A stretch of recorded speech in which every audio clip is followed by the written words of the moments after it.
You know what time it is this week. It's the UFC Matchmaker video for UFC Seattle. It was a great card, and without further ado, let's just get right into it. Song Yadong with a good win over Henry Cejudo. Awkward one, technical decision. They talked about doing a rematch. Oh, let's do a rematch. Again, it ended weird. It was still one-way traffic the whole time. I don't want to see the rematch. I don't think the UFC wants to do the rematch. I don't think anyone really cares to see the rematch. So I think Song Yadong with a win over Henry Cejudo. Should be looking up in the rankings a little bit here. A guy that just lost, that I don't think has fought enough in the rankings, that I think a Song Yadong fight makes sense for, is Umar Nurmagomedov. Now hear me out. We just saw in this last fight that Song Yadong struggles with southpaws a little bit. He struggled when Petr Yan was southpaw. We saw him struggle at moments when Henry Cejudo was southpaw in the third round, where he was able to land the jab a little bit. I think Umar Nurmagomedov's an intriguing matchup. I think Umar is going to struggle to get Song Yadong to the ground, so we might see him stand up there and kickbox, and I think Song Yadong might have problems with the southpaw stance. So you make this a 5-round main event, I think it's going to be an absolute scrap. The UFC Abu Dhabi card, when they go to like an Abu Dhabi for a fight night, I think it makes a ton of sense. Or if you go to Qatar, you know it's going to happen somewhere in the Middle East. I'd honestly prefer if they did this as a 5-round main event on a UFC fight night somewhere, probably in the States where it's neutral ground, and I don't feel like a close fight will be a robbery to Umar. I just don't think that's where they go with it. Song Yadong versus Umar Nurmagomedov makes a ton of sense to me. Do a fight night. Listen, you had Umar fight in January. You know how active Umar is. He loves to fight after 3 months, 4 months of fighting. Song Yadong obviously just fought here at Seattle. Took a little bit of damage. Nothing crazy. So the marks will heal up. I think this fight is going to make sense for sometime around July, August. Do a fight night. If you do it in Abu Dhabi, this is probably going to be the main event. If you end up going to China, you can make this the main event also. It's going to be a good fight. I think Song Yadong versus Umar Nurmagomedov, 5-round main event, some crowded fight night in July or August. I think it'd be a sick fight. Or if you say, hey, we're going to actually do this fight, but what it's going to be is a 5-round co-main event on the next Islam Makhachev card. If you do Islam versus Ilya, you can put this on the card, but I think they're going to do this. I'd love to see it on the same card, honestly. But I get a feeling that it's going to be Islam and Ilya Topuria at International Fight Week. I'd love to see that. Everyone wants to see that. But if Dana White doesn't end up doing that, and it's going to be Islam Makhachev versus Charles Oliveira at Newark, do this one in Newark in June, like the end of June or whatever. No, it's not. That'll be the end of June. That'll be the beginning of June. I don't like that. That's too quick for Song, I think. Maybe it's not.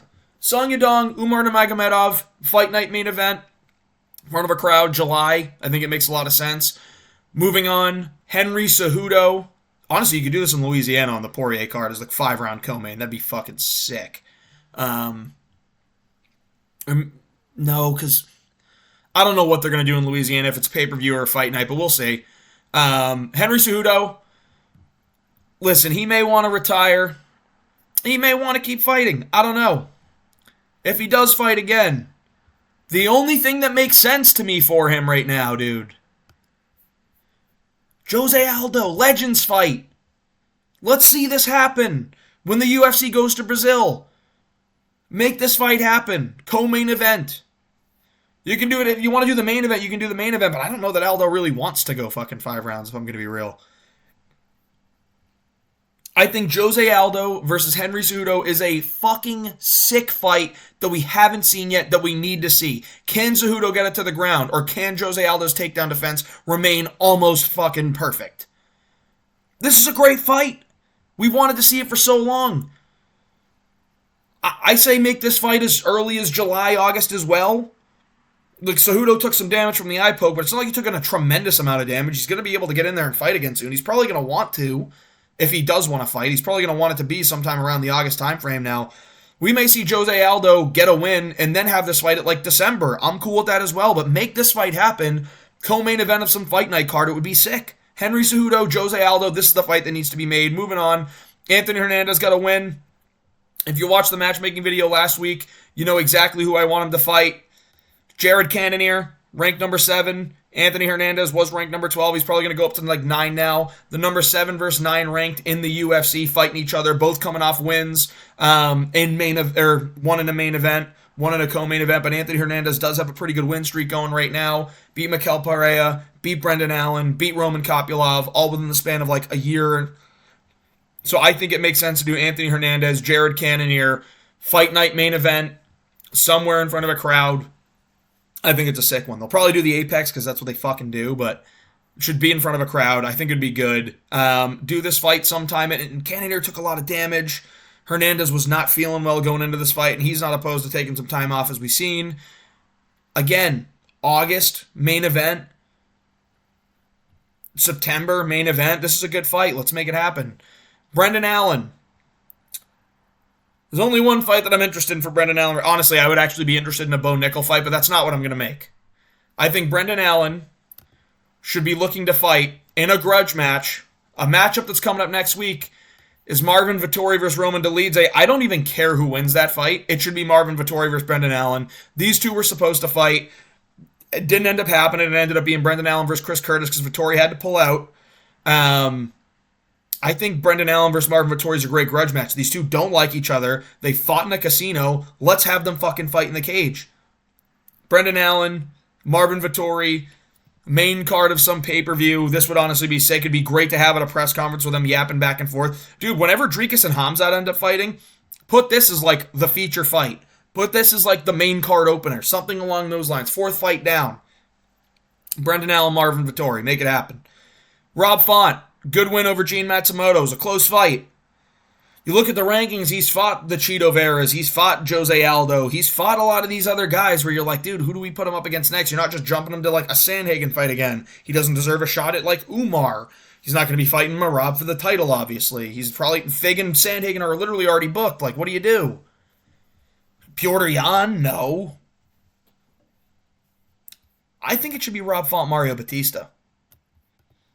Mario Batista's not done anything to earn himself like a top 5 fight. He fucking stunk it up against Aldo in a fight that I thought he lost, and most people do think he lost. Absolutely disgraced a legend in Jose Aldo. He doesn't get that fight.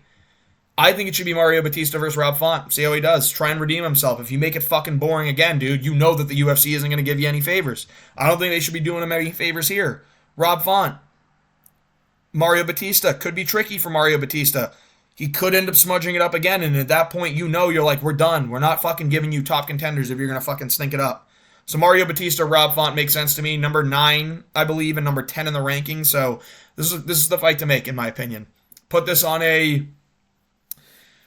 like the co-main event of a fight night. This has Apex written all over it. Fuck Mario Batista. This has Apex written all over it. Co-main event of some... Honestly, dude, if you did main event Anthony Hernandez, Jared Cannonier, co-main event Mario Batista versus Rob Font, it's decent, right? It's decent. Those aren't going to be the highest watch cards anyway, so it is what it is. Gene Matsumoto very much impressed me in his performance, and maybe you do this as the feature fight of the same card. Gene Matsumoto, I think, deserves another shot at the rankings with the way he fought against Rob Font and how close he made it on short notice in a great fight. And he decided at the last 30 seconds he wasn't going to try and, just sit there and, stink it up, go for another takedown to try and secure the round. No, he's like, fuck it, dude, let's scrap. And he sat down, he scrapped. That earns a ton of respect for me. He won the hearts of a lot of MMA fans. He's a warrior. Kyler Phillips needs to defend his ranking spot. I think he's a little overrated. There was the Montel Jackson and Ayman Zahabi matchup, but I'd honestly like to see those two fight each other. Gene Matsumoto should fight Kyler Phillips. See how it goes? Both guys fought Rob Font. Both guys lost. Gene Matsumoto fought better than Kyler Phillips in that fight. I think this fight makes sense. Gene Matsumoto, Kyler Phillips. Let's have this fight as maybe the feature fight on the same card of like Rob Font, Mario Batista, Jared Cannonier, Anthony Hernandez. That would actually be a pretty stacked, pretty good Apex card, man. So I think that makes a ton of sense. To me, it looks like it's going to be like it's August time frame works for me. I don't care to see Mario Batista in the octagon anytime soon. So if he takes 10 months off, I don't give a fuck. I really don't. That's the only guy that's kind of like the outlier right now. But who cares? It's fucking Mario Batista. Until he proves that he deserves respect from the MMA fans again for what he did to Jose Aldo, fuck him. I actually don't even care if he sees it. Fuck him, dude. You're a prick. Even when you have Moicano and Gilbert Burns, two very respectful guys who are funny, always talking shit about him on their podcast because it's like, it's the performance to look at and be like, you stunk it the fuck up. Anyway, moving on. Jean Silva. Sick knockout over Melsik Bagdasaryan. I wanted the Emmett fight really, really bad. And I was going to show you the Emmett fight. But he just got booked against Lerone Murphy for April 12th or April 5th or something like that. I think John Silva's going to look to get in the octagon again soon. I bet Lerone Murphy and Josh Emmett beat each other up a little bit, so they're going to need some time off after that fight. John Silva versus Bryce Mitchell. He made the call out. I say make it happen. John Silva goes, he's been saying a lot of shit. I want to fight him. I'm sure Paulo Costa should sit down with Gene Silva and go, wait a minute, let me talk to you, because you know Paulo Costa's been... this is a tricky slope. Paulo Costa's, he's team Bryce Mitchell in this one, dude, so I don't even know, man. Gene Silva, Bryce Mitchell, that was the call out. Bryce Mitchell did look at Gene Silva back and go, there's only one Lord and it's God, or Jesus Christ, it's not you, John Silva, so... yeah, I think this fight makes sense. Make it happen. Gene Silva deserves a rankings fight. I would have liked to see him jump and fight like a Josh Emmett. That would have just been like, everyone would have been like, oh. But this one's going to have more outside the cage build-up to it. So Gene Silva, Bryce Mitchell, sick matchup. Let's make it happen. Honestly, make it happen soon. Kansas City. Stick this on the Kansas City card as like the feature fight. I think it's a fucking sick one. Bryce Mitchell, Gene Silva. Moving on, Alonzo Menafield. Got a good win over Julius Walker. Listen, he had 2 losses before that. Had a good fight with the Julius Walker, a 6-0 undefeated prospect who took a shot at the rankings too quick, but he made it scrappy with Alonzo Menafield. I think a guy on the same card that he should be fighting is Iwan Cutelaba. Listen, Cutelaba's now in a 2-fight win streak against tricky fighters that are unranked at light heavyweight. Give him a shot at the rankings again. Alonzo Menafield's not this crazy impressive fighter. I think this is very winnable for Iwan Cutelaba. I think they might go out there and fucking wing it and have an absolute slugfest fight. And it's winnable. It's a chance to get Iwan Cutelaba ranked again. And that's my goal right now. Let's get Iwan rising up those rankings. And I think Iwan Cutelaba significantly improved. He's showing like evolution in his game, which I like to see. So I think it makes sense. Alonzo Menafield, Iwan Cutelaba. Put this as the prelim headliner of a pay-per-view, co-headliner of the pay-per-view in Newark, if they can turn around and make that. Maybe International Fight Week prelim headliner. That would be a sick one. Alonzo Menafield, Iwan Cutelaba is a great fight to make. Moving on. This honestly could be on a Jones-Aspinall card as like the main card opener. That's kind of what they like to do, is put fights that could be fun, but like don't cost them a ton of money. So I think that could be... I bet Iwan Cutelaba makes pretty penny, though. He's been fighting in the UFC for a while. But anyway, Alonzo Menafield, Iwan Cutelaba is the fight to make. July, maybe even as early as June... prelim headliner of a pay-per-view, main card opener of like the John Jones pay-per-view. That's what makes sense to me. Melquizael Costa got a good win over Andre Fili. I think the Nate Landwehr fight makes some sense to me. Nate Landwehr's probably going to be looking for a fight. He just lost to Doo Ho Choi. Melquizael Costa's coming off a 2-fight win streak now, looking to go up in the rankings. So I think it makes sense. Melquizael Costa versus Nate Landwehr. Honestly, when they go to Tennessee, you can put this on there, the main card opener. It's the hometown guy, Nate Landwehr, versus Melquizael Costa, surging contender. So that's one that makes sense to me. Mansour Abdul Malik, good win over Nick Klein. You're not going to rocket him up the rankings like crazy, but I think it's time for the Zachary Reese fight. You know what I mean? Zachary Reese coming off a pretty brutal KO loss in January. Probably going to want to come back around July, giving him about 6 months. I think Mansour Abdul Malik versus Zachary Reese makes a lot of sense. Again, it's a prelim fight. It's a good one that you can make happen. Kind of find out if Mansour Abdul Malik is still good. I think you got to slow roll him to the top, honestly. He's young. He's got some talent. But, like, he's not this completely refined, perfect fighter yet. Like, he's got to keep working on his skills, and I just think you slow roll him, especially in the middleweight division. Like, you got a lot of outside the rankings prospects that are ready to kind of jump in the rankings. You take your time with this guy. He has potential to be something. Take your time with him. Don't feed him to the dogs right away. Like, don't give him the fucking Bo Nickel fight. Don't give him the Gregory Rodriguez fight. Like, he's got to work his way up still. So, I think Mansour Abdul Malik versus Zachary Reese makes sense. Ricky Simone gets back in the win column, dude. That's a huge win. Ronnie Barcelos, another guy coming off a big win against a highly touted prospect. This makes sense. Battle of the Unks, kind of. Even though Ricky Simone's... excuse me. Ricky Simone's like 32. Ronnie Barcelos is like 37, 38. I think you can make this fight happen sometime around... Honestly, it's a quick one. You can make this in fucking June on the Newark card as a prelim. Ronnie Barcelos, Ricky Simone. Would love to see that. Austin Vanderford, I was going to match him up with CM Punk, another guy that's been in, pro wrestling. But, like, he got a good win. You got to show him some respect. Danny Barlow's got a fight coming up this week that I believe he's going to win. I fucking forget who it's against. Heavy takedown threat. I don't remember. Give me 2 seconds to look this up because I believe it's coming up this week against a dude that is overrated to me, I want to say. I just saw it. Oh, Sam Patterson. I think he's going to absolutely KO Sam Patterson, honestly. Sam Patterson's not terrible, but I think he's going to KO Sam Patterson. Austin Vanderford, give him the fight against Danny Barlow. It makes sense. Nursultan Ruzaboyev. Good knockout win against an absolute can. I guess we'll see what Mechanico becomes. I just wasn't an impressive performance. Don't know why they were fighting each other. Nursultan Ruzaboyev versus Puna Soriano. This fight makes sense. Nursultan Ruzaboyev had a shot at the rankings a while ago, lost to Buckley, then he gets a nice layup for him and Eric Mechanico.